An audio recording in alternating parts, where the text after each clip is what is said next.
Sejahtera bertemu kembali bersama saya Zarifah Sambi, channel YouTube Mat Belajar Sejarah. Baiklah, untuk video yang lepas saya telah pun memperkenalkan anda semua apa itu pengertian sejarah dari segi bahasa Melayu, kamus dewan, bahasa Inggeris dan juga pendapat-pendapat dari tokoh-tokoh sejarawan. Setakat itu saja, betul. So hari ini insyaAllah saya akan ceritakan tentang banyak lagi tajuk-tajuk dalam menerangi sejarah yang adik-adik semua akan tahu sejarah dari segi konsep masa dan ruang, pendidikan sejarah, bagaimana sejarah itu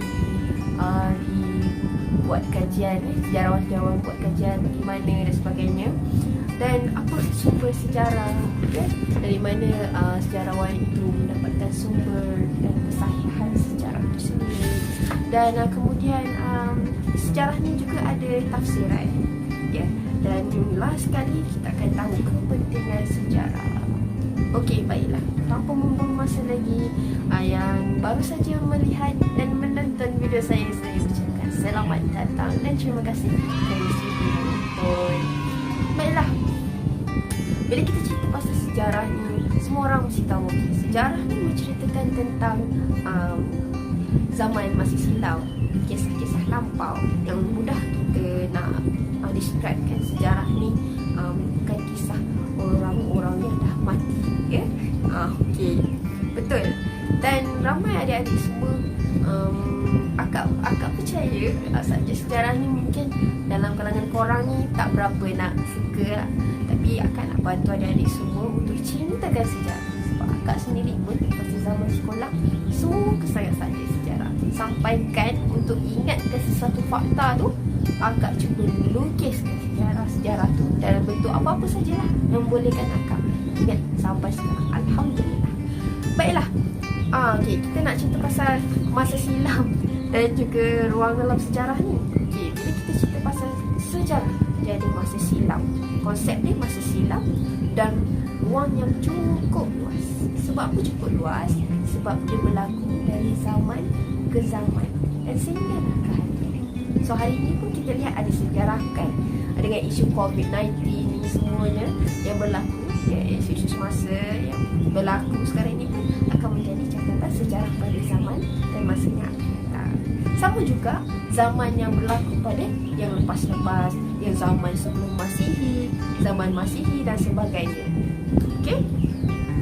So, konsep masa silam ni, masa silam ni berkaitan masa yang lampau, masa yang dah lepas. So, dia ada rentetan peristiwanya. Dekat situ, rentetan peristiwa tu apa adik-adik? Rentetan peristiwa itu berkenaan dengan kronologi yang telah disusun mengikut tahun ke tahun. So, tahun ni berlakunya apa? So, dia akan ada kesinambungan, maksudnya sambungan cerita, peristiwa-peristiwa yang berlaku. Sebagai contoh lah, akan nak cerita pasal sejarah Malaysia. Kita pun ada zaman kerajaan Melayu lama, kerajaan sebelum kedatangan British, zaman penjajahan dan sebagainya. Dan sekarang ini kita berada dalam zaman selepas merdeka. So, sebagai contoh lah, masa kita mula-mula dulu, mana ada negeri-negeri Melayu baru ni. Masa dulu tanah Melayu pun masa tu belum ada lagi. Masa mula-mula yang kita tahu yang kerajaan Melayu Melaka, ada Parameswara apa semua, barulah kerajaan-kerajaan lain ikut adanya sultan dan sebagainya, wujudlah kerajaan-kerajaan baru. Kemudian datanglah Portugis, datanglah Belanda, suka sangat datang Malaysia ni kan. Kemudian datanglah British, dan kemudian sampai ke 300 lebih tahun menjajah di negara kita, dan sampai sekarang kita tidak lagi dijajah, kita telah merdeka. So kita melalui zaman-zaman peristiwa tu, kronologi sama seperti sejarah-sejarah dunia yang lain, mempunyai konsep yang sama adik-adik semua. Dia melalui zaman berzaman dan mempunyai perubahan-perubahan yang melibatkan ruang yang luas. Ruang yang luas itu bermaksud melibatkan ekonomi dalam sesebuah negara, politik dan juga sosial. Sosial ini berkaitan dengan masyarakat. dia punya sistem sosial, pekerjaan, pendidikan, teknologi dan sebagainya. Sebab itulah sekarang ni kita lihat kita punya perubahan. Macam dulu kita pakai telefon yang besar-besar, ya, yang tak ada internet. Dan sekarang kita ada macam-macam gadget, ya, boleh bawa ke mana-mana saja. Internet berada di mana-mana saja. So kita mengalami perubahan, ya, mesti ada perubahan, ya. Okey, bila kita lihat pada garis urutan masa ni, dia bergerak mengikut garis lurus. Okay, garis lurus ni untuk memudahkan adik-adik semua melihat zaman-zaman itu, ya. Sebagai contoh, kat dalam graf link ni, graf garis ni yang akak tunjukkan tu, kita ada zaman sebelum Masihi. Zaman sebelum Masihi, SF sebelum Masihi. Lepas tu kita ikuti pula daripada 0 Masihi sehingga ke 10 Masihi tu dalam masa zaman Masihi tau. Okey, itu dikatakan dekad. Dekad. Kalau dekad bersamaan 10 tahun. Satu dekad bersamaan 10 tahun. Okey. Kemudian 100 Masihi tu, dalam tempoh 100 Masihi tu kita panggil abad ataupun kurun. Kurun. Dalam tempoh 100 tahun tu. Dan sekarang kita dah sampai ke 1000 Masihi, betul? So itu dipanggil sebagai alaf. Dia mengikuti dari dekad, abad ke alaf. So ada beza dekat situ sebab dia ada satu perubahan-perubahan yang garis masa tu berubah-ubah. Tahun tu semakin bertambah dan zaman tu berzaman-zaman dan berubah-ubah dari segi kronologi dan rentetan peristiwa itu sendirilah. Sebagai contoh, kita merdeka tahun 1957. Sekarang tahun 2020. Maksudnya kat situ itu dikira tahun lah. Tahun dalam Masihi itu juga berubah dari segi sekarang 2020 dan dulu tahun 1957. Kan ada perubahan di situ. So dalam masa 1957 tu sehinggalah 2020 ada cerita, betul? Selepas merdeka apa yang berlaku, ya? Berlakulah kontroversi antara Malaysia dan juga negara-negara Indonesia dan sebagainya, ya. Berlakunya konfrontasi, berlakunya rusuhan kaum, ya, pada tahun 1969 dan berlakunya macam-macam dalam tempoh selepas pasca kemerdekaan. Pasca kemerdekaan dan masa selepas merdeka. Barulah ada satu negara yang sekarang ni kita katakan negara Malaysia dah stabil dari segi ekonominya, sosialnya dan juga okey, itu kita kira tempoh, okay? Tempoh macam saya cakap tadi, dekad tempohnya dalam 10 tahun. Okey, abad atau kurun tempoh dia dalam masa 100 tahun. Kemudian alaf tu tempoh dia masa dalam 1000 tahun. Baiklah, itu garis masa. Akan nak cerita pasal ruang pula. Okey, macam ruang ni pula, dia ada kesinambungan dengan masa, ya.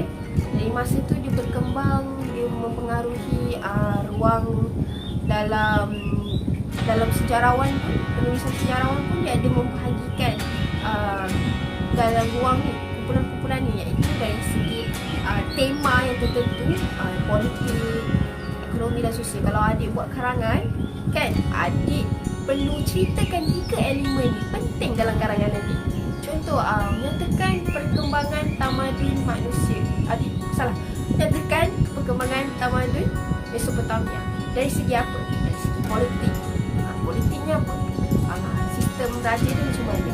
Dia ada kod undang-undang Hammurabi. Contohlah contoh politik. Dia ada tentera yang ramai.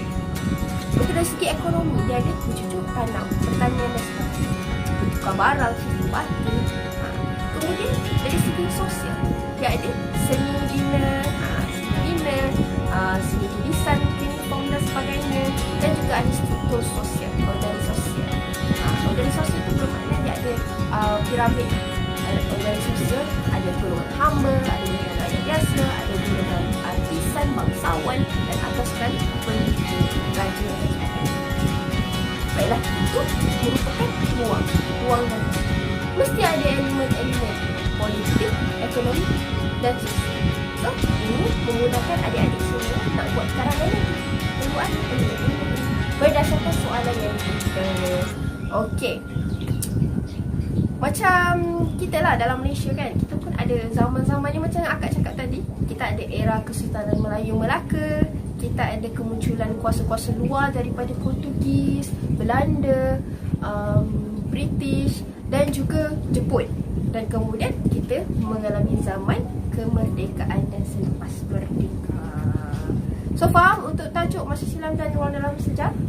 Okey, kalau ada apa-apa pertanyaan sila komen di ruangan bawah. InsyaAllah kalau akak sempat akak nampak akak akan jawab.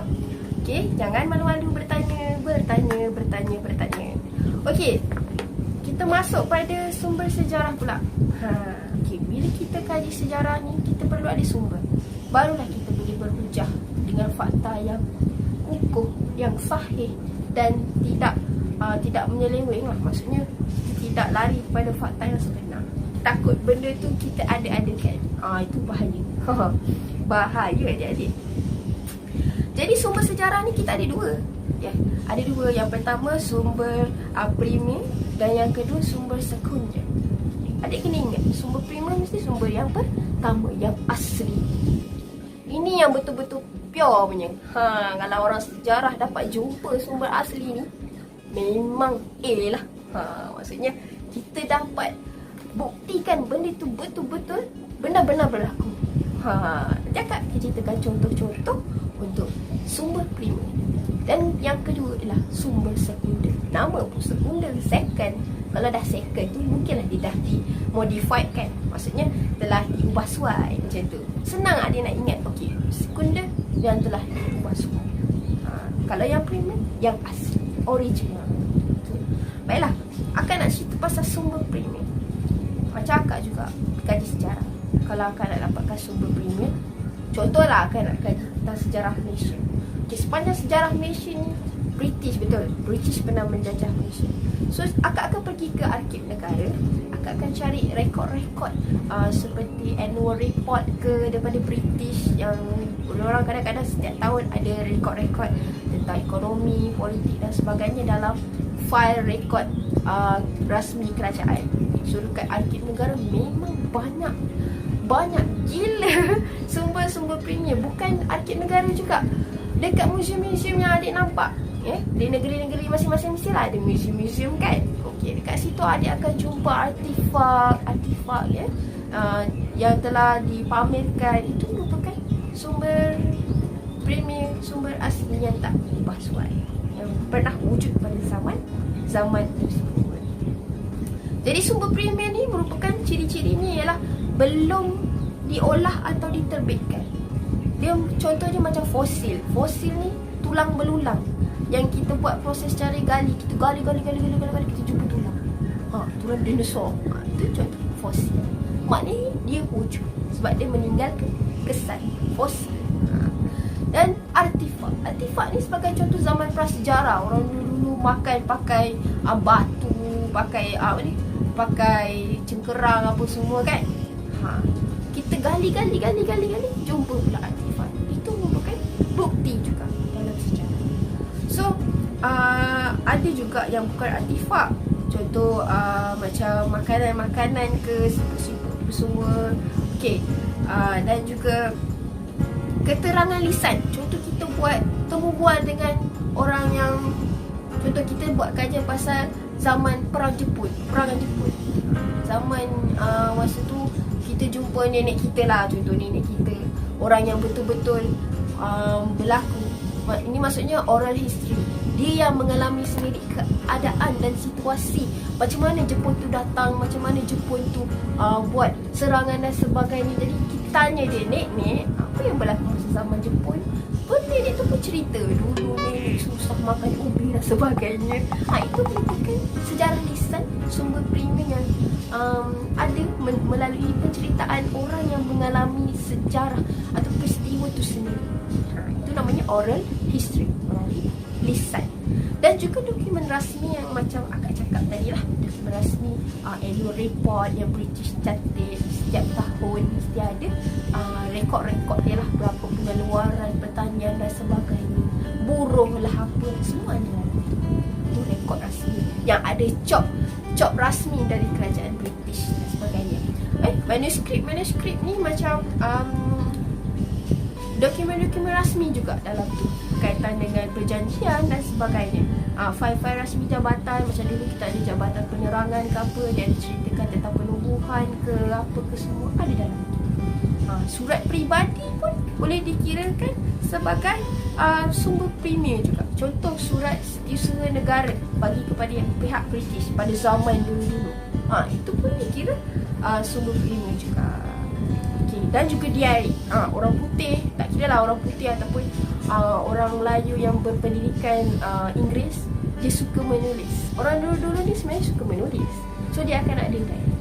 Dari itulah kalau kita nak buat apa-apa sejarah ke apa kajian, kita boleh dapatkan diary tu yang berkenaan lah dengan kajian yang kita nak buat. So kita boleh refer kat diary tu, sebab diary tu macam journal. Journal tu dia bertarikh, okey sekian hari ni saya buat ini. Jadi tarikh, masa dan sebagainya. Itu sumber primer. Faham? Okey. Seterusnya kita masuk pada sumber sekunder. Sumber sekunder ni sumber yang telah diolah, telah diterbitkan. Okey, kita sambung pada sumber sekunder tu dari buku, akhbar, majalah, jurnal, ensiklopedia, ensiklopedia dan juga risalah. Itu bukan sumber sekunder. Okey, bila dah dapat bahan-bahan sumber sejarah tu, kita masuk kepada buat penyelidikan pula dalam sejarah tu. Kita buat penyelidikan. Kita ada kaedah bertulis, kaedah lisan dan kaedah arkeologi. Dia kita ada 3 kaedah. Kaedah ni penting. Memang main peranan metod untuk penyelidikan. So dalam kaedah bertulis ni kita ada sumber yang bertulis seperti batu bersurat, dan juga sumber yang dilakar. Kita lihat catatan, contohnya lukisan di dinding zaman prasejarah dan sebagainya. Itu kaedah bertulis. Kemudian kaedah lisan. Kaedah lisan ni dari temu bual. Kita jumpa orang-orang yang kita boleh percayai lah, yang berautoriti, yang boleh menyampaikan fakta. Kita bolehlah temu ramah dia, tanya, ataupun dari segi ucapan, rakaman ucapan Perdana Menteri yang didahulu ke apa ke, dengar balik apa yang dia cakap, dan juga dari segi penceritaan, segi cerita, rakaman dan sebagainya. Itu kaedah lisan. Kaedah lisan ni ada 3 cara, ada 3 tahap untuk kita buat ramah. Yang pertama, dia ada tahap persediaan. Sebelum kita nak jumpa orang, kita akan ada persediaan apa soalan yang kita nak ajukan, dan siapakah orang yang kita nak mengumpul, benarkah dia melalui peristiwa tersebut. Semua kita kena tentukan supaya sejarah tidak berlakunya penyelewengan ataupun perbezaan cerita yang sebenar lah. Dari segi persiapan pada tahap kedua pula, kita perlu ada rakaman. Masa kita nak merakam tu, pastikan kita punya peralatan kita lengkap. Kalau ada telefon tu, pastikan storage-nya tak full. Kita boleh, maksudnya bila kita merakam tu keadaan smooth, bateri penuh, pastikan semuanya berada dalam keadaan baik lah. Rakaman pembubuhan tu perlu dilakukan supaya kita dapat melihat semula atau menulis balik dialog-dialog yang korang bicarakan tu bersama dengan perempuan. Jadi tahap yang ketiga pula, memproses rakaman. Bila kita dah dapat rakaman, kita buat transkripsi. Transkripsi ni maksud kita olah balik rakaman tu dalam bentuk penulisan. Barulah kita dapat maklumat, barulah kita dapat sampaikan maklumat tu dalam penulisan. So penting juga kaedah lisan tu. Okey, kemudian kita pergi pada kaedah arkeologi. Kaedah arkeologi ni juga menggunakan satu perbelanjaan yang besar dan juga kesabaran yang tinggi. Sebab untuk kita lakukan proses cari gali tu perlukan kesabaran lah. Sebab dia bukannya kita gali satu hari kita dah boleh jumpa tulang dinosaur, barang artifak. No, bukan sama sekali. memerlukan masa dan kesabaran. Okay, biasanya orang yang melakukan cari gali ataupun ekskavasi ini memerlukan satu tim kumpulan. Tak dibuat seorang-seorang. Okay. Bila korang ada kumpulan, barulah kita boleh buat dengan lancar. Macam tu. Baiklah, bila berlakunya satu proses arkeologi ini, cari gali perlunya ada proses saintifik. So, untuk kaedah arkeologi ni dia ada dua. Okay, yang pertama di tapak ekskavasi. Ada boleh lihat dekat teks ataupun ada Google yang akan tunjukkan gambar. Tapak ekskavasi ni dipilih, dia kena tentukanlah tempat ni pernah berlakunya bersejarahan dan sebagainya. Okay, dan tentukanlah kesahihannya, barulah gali. Orang tak boleh sebarang-sebarang gali. Perlu ada rujukan dan sebagainya lah, kajian yang sebelum tu. Dan kemudian proses gali di darat, macam tu korek-korek, cari-cari, gali-gali, semua. Barulah jumpa artifak ataupun fosil. Artifak dan fosil tu apa? Sumber premier. Okay, kemudian dekat bawah air that's mean dekat laut, sungai, tasik, orang boleh juga buat cari gali. Tapi dia bukan nama cari gali lah. Dia maksudnya arkeologi juga. Dia kira arkeologi juga dalam dasar laut, dasar sungai, dasar tasik tu. Contoh ada kapal karam lah. Contohlah kapal Florima yang pernah karam tu. Macam kapal Titanic. Itu pun artifak juga. Kita boleh cari gali dalam air juga. Okay, contoh itu akan tunjukkan dalam video tu nantilah. Okay. Okay, selepas kita buat penyelidikan, kita ada bahan, kita buat penulisan, kita buktikan, kita bagi hujah. So orang akan baca kita punya penulisan, right? Okay, bila orang dah baca tulisan kita, orang akan buat tafsiran. Tafsiran ni bahaya. Ada kalanya tafsiran tu dibuat secara kritikan lah. Kritikan secara luar, kritikan secara dalaman. So pentingnya untuk kita mencari sumber yang berautoriti, sumber yang maksudnya yang kukuh lah, yang sahih, untuk menentukan kualiti penulisan sejarah itu. So kita lihat pada tafsiran dalam sejarah pula, mestilah ada elemen menerangkan dan juga memberikan ulasan. Kalau korang just bagi tahu fakta, okey, kita Malaysia merdeka pada tahun 1957, stop. Korang tak ada bagi hujah, okey, siapa yang memberikan kemerdekaan, siapa yang melalui proses-proses kemerdekaan. Korang kena ada hujah dan bukti yang kukuh, sama ada sumber premier ataupun sumber sekunder. Korang ada semua tu, korang ceritakan, korang terang, supaya fakta tu diceritakan melalui sumber-sumber yang korang dapat. Itu pentingnya tafsiran sejarah.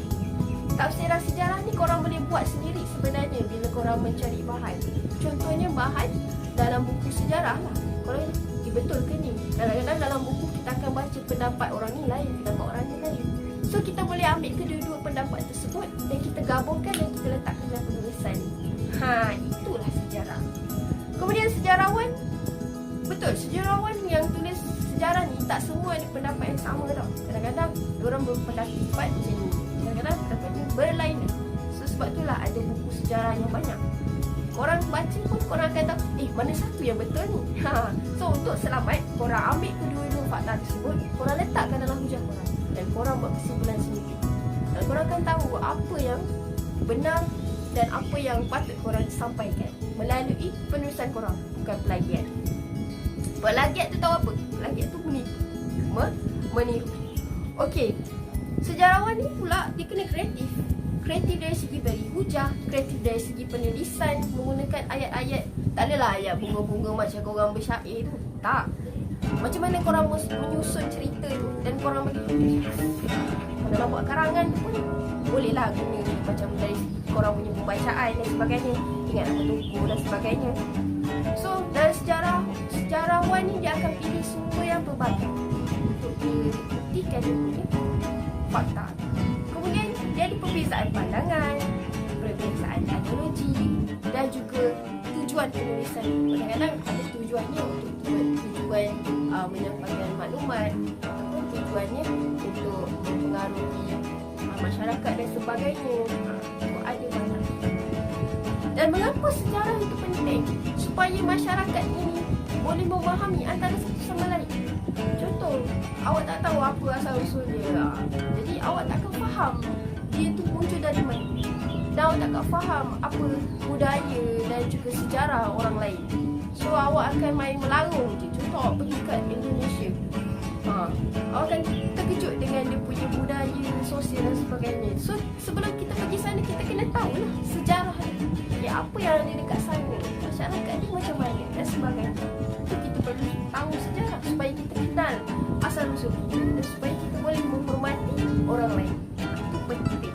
Dan kita dapat menilai peristiwa tu sama ada dari sudut yang berbeza. Contoh, dari pelbagai peristiwa yang berlaku ni ada side yang positif, ada side yang negatif. Jadi kita ambil iktibar. Iktibar tu penting supaya kita tak boleh melakukan kesilapan yang sama seperti orang dulu buat. Jadi kalau kita tahu macam sejarah Melaka, si Kitun ni jahat ni. Dia yang memberikan maklumat kepada Portugis bahawa orang-orang Melaka ni nak serang Portugis. So kerajaan Melaka masa tu kalah sebab mulut si Kitun. So dari situ kita nak ikut tak perangai si Kitun? Tak, kita ambil iktibar jadi orang yang penyimpan rahsia negara supaya kita berada dalam keadaan aman, damai dan sebagainya. Itu perlu ada. Dan bila kita tahu sejarah, kita akan menjadi seorang yang berfikiran terbuka. Kita tahu dari nak buat keputusan macam mana. Kita dah tahu dah pengalaman orang yang terdahulu macam mana nak buat keputusan semua. Perlu ada fikiran yang terbuka, fikiran yang kritis.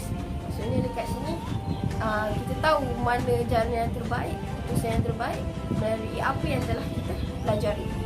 Okay? Kalau nak mengkaji tu, pastikan mengkaji dengan sumber yang pelbagai. Jangan awak beli satu buku sejarah, awak baca satu buku tu je. So awak punya pemikiran dan ruang lingkup pemikiran awak akan terhad kat situ saja. Awak tak akan tahu kisah-kisah yang seterusnya melalui pendapat sejarah.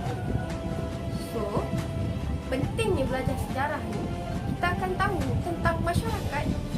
Macam Malaysia lah, kita akan tahu masyarakat kita berbilang kaum, berbagai etnik, Melayu, Cina, India dan sebagainya.